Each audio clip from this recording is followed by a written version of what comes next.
कृष्णाय वासुदेवाय हरे परमात्मने प्रणतक्लेशनाशाय गोविंदाय नमो नमः। जिस समय सनकादिक ऋषि कथा सुनाने के लिए और नारद जी को बैठे थे आनंद नाम के घाट पर और भागवत जी की दिव्य महिमा का गान किया था, तो उसके फलस्वरूप साक्षात श्री वृंदावन धाम से भक्ति महारानी अपने पुत्र ज्ञान वैराग्य जो कि युवा हो गए हैं, तरुण अवस्था को प्राप्त हो गए, उनको लेकर के और भागवत जी के अर्थ का आभूषण धारण करके साक्षात सबके बीचों बीच प्रकट हो गई थी।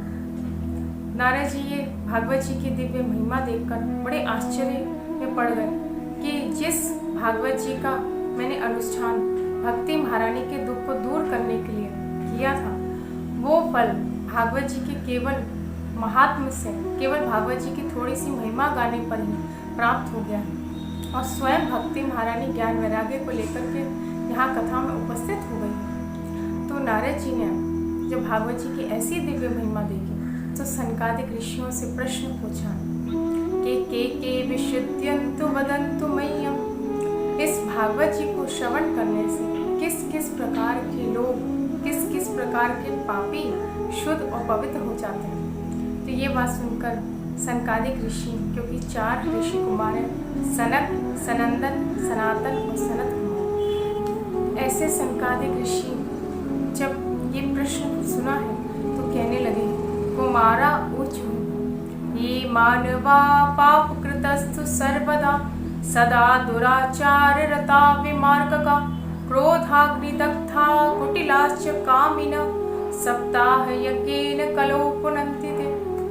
जो मानव सदा सर्वदा पाप कर्म में रत रहता है, जिसकी बुद्धि उल्टी है और जो गलत मार्गों की ओर बढ़ता रहता है, ऐसा अत्यंत पापी अत्यंत दुष्ट पुरुष को यदि हृदय से भागवत जी का श्रवण करे सप्ताह ज्ञान यज्ञ का, तो वो भी एकदम निर्मल और विशुद्ध हो जाता है। इसके संबंध में कह रहे हैं कि जिस प्रकार 5 महापाप करने वाला व्यक्ति भी यदि भागवत जी की निष्ठा पूर्वक और भागवत जी की शरण ग्रहण करके और पुनः वो पाप को ना करने का संकल्प करके यदि भागवत जी की सप्ताह यानी 1 सप्ताह की कथा को पूर्ण रूप से श्रवण करता है श्रद्धा से, विश्वास से, तो वो अत्यंत निष्पाप और निर्मल हो जाता है।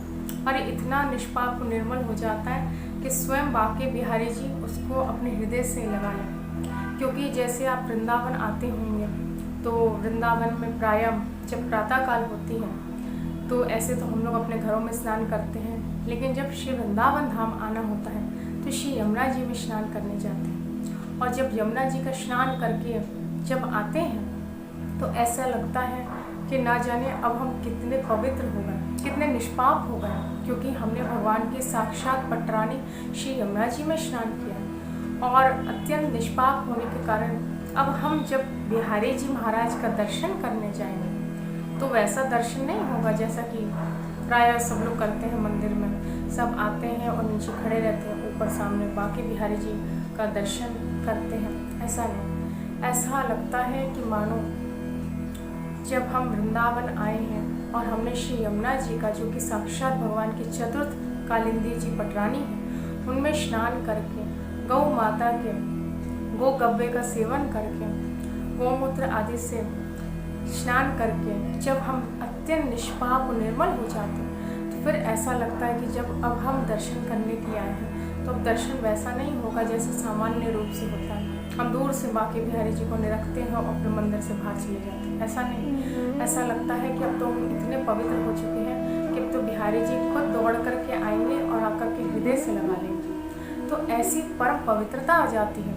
तो इसी प्रकार से जब मनुष्य सच्चे हृदय से श्रीमद् भागवत का श्रवण करता है और निष्ठा पूर्वक, विश्वास पूर्वक, संकल्प पूर्वक यदि भागवत जी की शरण ग्रहण करता, तो वो चाहे कितना भी बड़ा पापी, कितना भी दुष्कर्मी क्यों ना हो, वो अत्यंत अत्यंत अत्यंत निष्पाप और शुद्ध हो जाता है कि बिहारी जी स्वयं आकर के उसको अपने हृदय से लगा लें। तो ऐसे दिव्य भागवत जी की महिमा है।